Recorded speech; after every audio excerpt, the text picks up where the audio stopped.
तो सेठ जी कहते हैं, कमला तुम अगर नहीं होती तो मैं आज जिंदा नहीं होता। आज तुम ही ने हमारा पूरा देखभाल किया, सारा काम जो काम पत्नी को करना चाहिए वो काम तुम कर रही हो, उससे बड़ा मेरा और कौन हो सकता है। तो सेठ जी कहते हैं, एक दिन गाड़ी के इंतज़ाम करो और बैंक चलें, यह बात हमारे घर वालों को पता न चले। तो कमला अपने बेटे को कहती है, एक गाड़ी लेकर आओ। उस गाड़ी में सेठ जी बैठते हैं, कमला बैठती है, उसके बेटे बैठते हैं। बैंक में जाते हैं। वहाँ सेठ जी हेलो दोस्तों, नमस्कार। मेरा नाम संजय है। मैं एक नई कहानी के साथ उपस्थित हुआ हूँ। कृपया वीडियो अच्छी लगे तो वीडियो को लाइक कर दीजिएगा। चैनल पर नए हैं तो चैनल को सब्सक्राइब कर लीजिएगा। चलिए वीडियो को शुरू करते हैं। यह कहानी है उत्तर प्रदेश के एक ज़िला है बनारस, जिसे काशी की नगरी के नाम से भी जाने जाता है। भगवान शिव की नगरी, बाबा विश्वनाथ, काशी नरेश, यहाँ की एक घटना है। उस ज़िले में एक सेठ रहते हैं जिनका नाम रहता है उमा शंकर सेठ। उनको 2 बच्चे होते हैं, बीवी होते हैं। सभी लोग सुखी से जीवन यापन करते रहते हैं। सेठ जी होते हैं, उनका कारोबार होता है सोने चांदी के गहने बनाना। उनका काम यही ज़िंदगी भर करते चले आ रहे हैं। बेटे की शादी भी कर दिए, बच्चे भी अपना अलग रहने लगे। उन लोगों का मकान दे दिया, अपना बनवा करके अपना रहें, सुखी जीवन करें। उनकी बीवी भी ठीक ठाक थी। उनके घर में एक नौकरानी थी जिनका नाम कमला था। कमला के पति भी बहुत शराब पीते थे, बहुत गरीब थे। उनको टीबी हो गई थी और वह मर जाते हैं। कमला के 2 बच्चे होते हैं, एक लड़की एक लड़का। लड़की बड़ी होती है और लड़का छोटा होता है। कमला बेचारी सेठ जी के घर नौकरी करती है, जो पैसे मिलते हैं उसी से अपना भरण पोषण करते हैं। एक बार लड़की सियान हो जाती है कमला की, तो जो सेठ जी होते हैं वही उनकी मदद करते हैं और लड़की की शादी करवा देते हैं। लड़की अपने घर चली जाती है। लड़का होता है अपना इधर उधर मेहनत मजदूरी करता है। एक बार की बात है दोस्तों, जो सेठ जी होते हैं उनको अचानक रात में तबीयत ख़राब हो जाती है। उनकी उम्र लगभग 50-55 साल होती है। उनकी तबीयत जब ख़राब हो जाती है तो रात में ही उनको हॉस्पिटल में ले जाया जाता है, जहां डॉक्टरों ने उन्हें बताते हैं कि इनको लकवा मार दिया है। दोस्तों, अब लकवा इतनी जल्दी ठीक होने वाली है नहीं। अब वो लगभग 15-20 दिन उस हॉस्पिटल में भर्ती रहते हैं। उसके बाद उनको कहते हैं डॉक्टर लोग, घर ले जाइए इनको, वहीं पर सेवा करिए और वहीं पर धीरे धीरे ये उठ जाएंगे बिस्तर से। अब दोस्तों, उनके पूरे शरीर में लकवा मार दिया था, हाथ पैर काम ही नहीं कर रहा था। अब वह न तो लैट्रिन जा पाते थे, न तो पेशाब, न तो खाना सही से काम, यानी कि कोई काम अपने हाथ से नहीं कर सकते थे। उनकी बीवी थी, उनका हेल्प करती थी, लेकिन दोस्तों कोई कितना दिन में हेल्प करेगा। करते करते आदमी थक जाता है।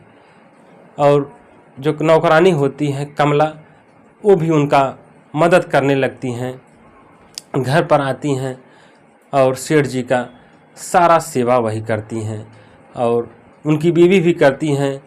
जब करते करते उनकी बीवी थक जाती हैं, उनके बेटे उनसे दूर रहते थे और उमा शंकर सेठ जी जो होते हैं वो अपने पुराने मकान में रहते थे।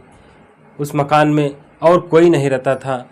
उनके बेटे दोनों अलग अलग रहते थे, अलग कारोबार करते थे और उनकी बीवी अपने बेटों के पास चली जाती थी, कहती थी थोड़ा जी आन मान करावें। बाकी उनके घर में वही नौकरानी बचती थी कमला। वही कमला उनका सारा काम करती थी, जो एक पत्नी का काम होता है वही पूरा काम करती हैं। उनको नहलाना, धुलाना, कपड़े बदलना, यानी कि जो एक पत्नी का काम होता है सारा काम वो नौकरानी करती है। यह सब सेठ जी देख देख कर अपने मन ही मन बहुत रोते हैं। कहते हैं, जिनके लिए मैं ज़िंदगी भर इतना कमाया, इतना अपने को खुद नहीं सोचा, अपने बच्चों के भविष्य के बारे में सोचा। आज वो लोग हमें छोड़ करके चले गए, मेरा देखभाल करने वाला कोई नहीं है। यही नौकरानी अगर नहीं होती तो मेरा बचना ही मुश्किल था। दोस्तों, वही नौकरानी उनका सारा काम करती थी। एक बार सेठ जी कमला से कहने लगे कि तुम्हारे बेटे क्या करते हैं? बोले सेठ जी वही मेहनत मजदूरी करते हैं, आप तो जान ही रहे हैं पूरा हाल। कहते हैं हम तो जान ही रहे हैं, लेकिन मैं सोच रहा हूँ तुम मेरा इतना ख्याल कर रही हो, मैं सोचता हूँ जो हमारे पास रुपए बचा के रखे थे वो मैं तुम्हारे नाम कर देता हूँ। तुमने हमारा इतना सेवा किया, इतना सेवा किया कि मैं अब आपका एहसान कैसे चुका पाऊँगा। तो नौकरानी कहती है अरे सेठ जी, ये तो हमारा कर्तव्य बनता है, आपसे मैं सैलरी लेती हूँ, उसी सैलरी के एवज में मैं काम करती हूँ, आपकी सेवा करती हूँ। तो सेठ जी कहते हैं एक दिन गाड़ी के इंतज़ाम करो और बैंक चलें, यह बात हमारे घर वालों को पता न चले।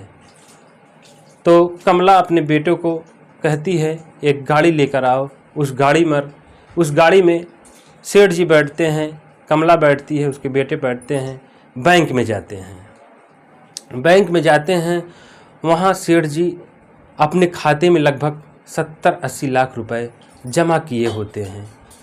सोचते हैं हमारे बुढ़ापे में एक काम आएगा। और दोस्तों, वो गोल्ड भी लगभग 1 किलो उसी में गिरवी रखे रहते हैं ताकि हमारे मुसीबत में ये सब काम आएगा। वो सब गहना और पैसा सब कमला के नाम कर देते हैं। कमला का वहीं खाता खुलवाते हैं और उसके खाते में सब जमा कर देते हैं। तो कमला कहती हैं सेठ जी ये क्या कर रहे हैं, मुझे थोड़े पैसों की ज़रूरत थी, अगर वही दे दिए होते तो बहुत था, इतने पैसे हम लेकर क्या करेंगे। तो सेठ जी कहते हैं कमला तुम अगर नहीं होती तो मैं आज जिंदा नहीं होता, आज तुम ही ने हमारा पूरा देखभाल किया, सारा काम जो काम पत्नी को करना चाहिए वो काम तुम कर रही हो, उससे बड़ा मेरा और कौन हो सकता है। तो दोस्तों, उसके नाम सब पैसा गहना सब सेठ जी कर देते हैं। उसके बाद घर आते हैं और उनकी बीवी महीने 2 महीने में आती हैं, बच्चे भी आते हैं। और इतना खर्चा होता था दवा में और सैलरी में, उनको देखभाल करने में। बच्चे भी सोचते थे कि अब ये बुढ़ा मर ही जाए तो अच्छा है, इतना खर्चा कहाँ से आएगा।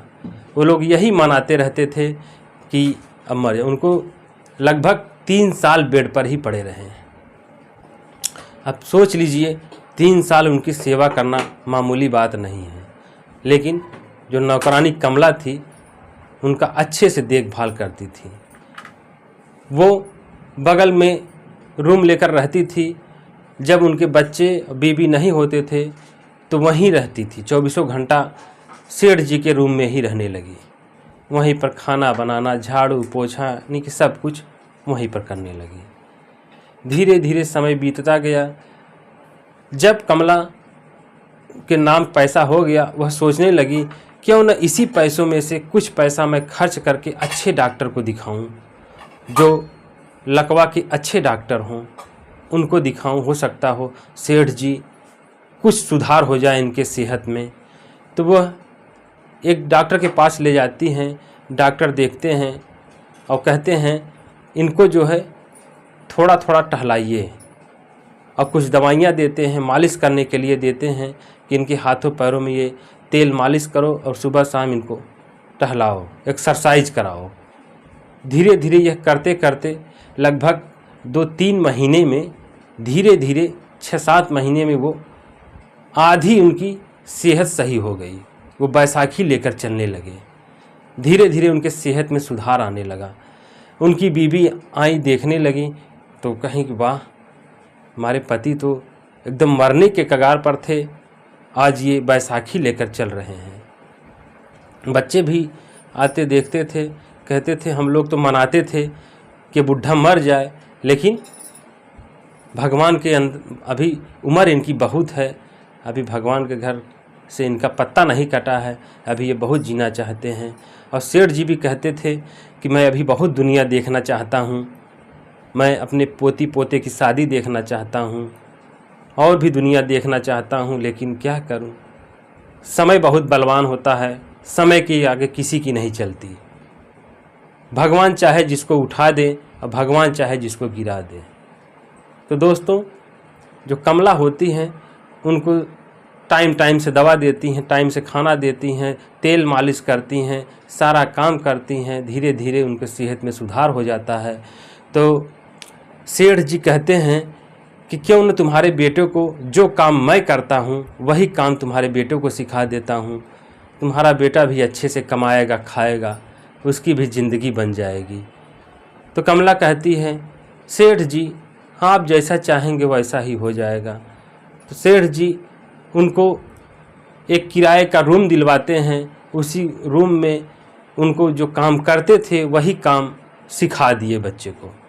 बल्कि जब सिखा दिए उनके घर वालों को पता चला, सेठ जी के घर वालों को जब पता चला तो उनके बच्चे विरोध करने लगे, बोले कि उनको क्यों सिखा रहे हो, अपना हुनर किसी को नहीं बताना चाहिए, आप क्यों बता रहे हो। तो सेठ जी कहने लगे कि जितना सेवा इसने हमारे किया है उतना अगर उसका आधा भी तुम लोग किए होते तब भी मैं तुम लोगों का एहसान मानता, लेकिन तुम लोग तो बस आते थे, दूर से चले जाते थे, पास भी नहीं आते थे, हाथ भी टच नहीं करते थे, पैर भी नहीं टच करते थे कि कितना सेहत में सुधार हुआ, कितना सेहत में सुधार नहीं हुआ। मैं किसका एहसान मानूं। आज कमला नहीं होती तो मैं इस दुनिया से कब का चला गया होता। दोस्तों, मैं आप लोगों से पूछना चाहता हूं, क्या सेठ जी उस नौकरानी के बच्चे की दुकान खुलवा कर अच्छा किए या बुरा किए?